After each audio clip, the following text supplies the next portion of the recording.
On the campaign trail, Donald Trump promised to deport those protesting Israeli war crimes. Unlike liberal Kamala, I will support Israel's right to win its war on terror. You have to support that.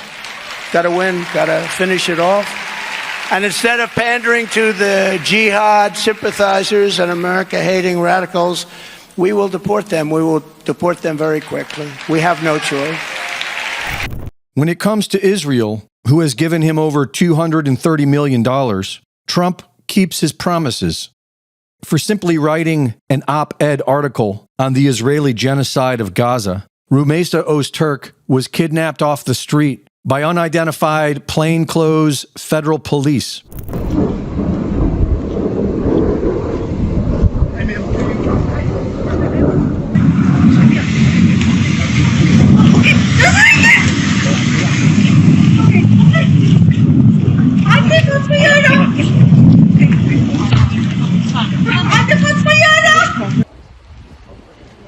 You guys covering your faces?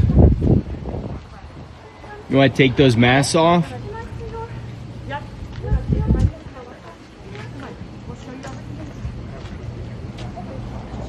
Is this a kidnapping?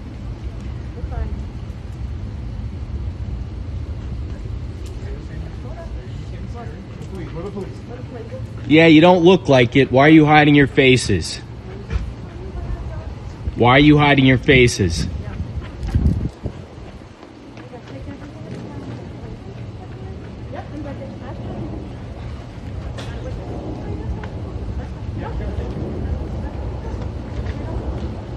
Can I see some faces here? How do I know this is the police? Seems like bullshit to me. Certainly looks like it.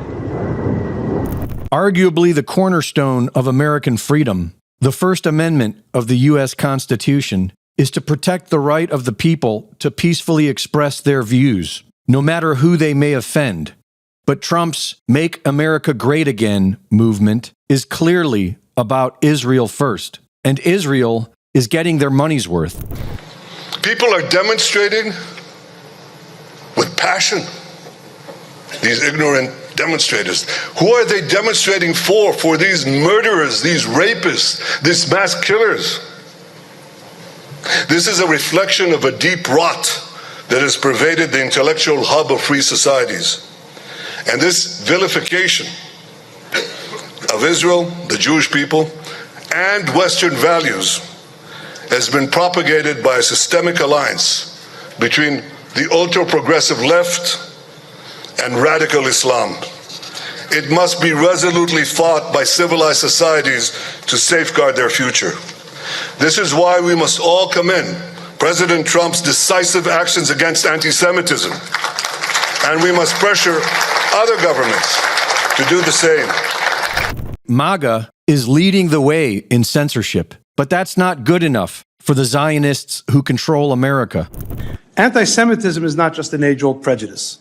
It is a contemporary crisis manifesting on campuses across the nation. It is not enough for individuals or institutions to merely claim they are not anti-Semitic. As my father once taught me, it is not enough for people, especially public figures, to be neutral or not be anti-Semitic. One must be anti-Semitic. We must demand the same of our universities and government institutions. This hearing, in my opinion, is an attempt to be just that, anti-Semitic. There is no voting your way out of this quagmire. Israel has control over the U.S. government. Government can do in 2 months more than any organization can do in its lifetime. The government, the United States government or the government of France or the government of any other country, has the power to rein in anti-Semitism in a much more effective way. And you know, people say, well, you know, the governments are not in the business of changing the way people think. That's true, but, you know, to my thinking, most people who are, you know, anti-Semites, most of these people running around, we're not going to win their hearts and minds because they don't have hearts and they don't have minds. So, you know, how are we going to, there's no reason to think we're ever going to convince them, but we can deport them, we can put them in jail, we can make their lives miserable, we can cut off their funding, and that's what the Trump administration is doing for the first time. Greg Reese reporting.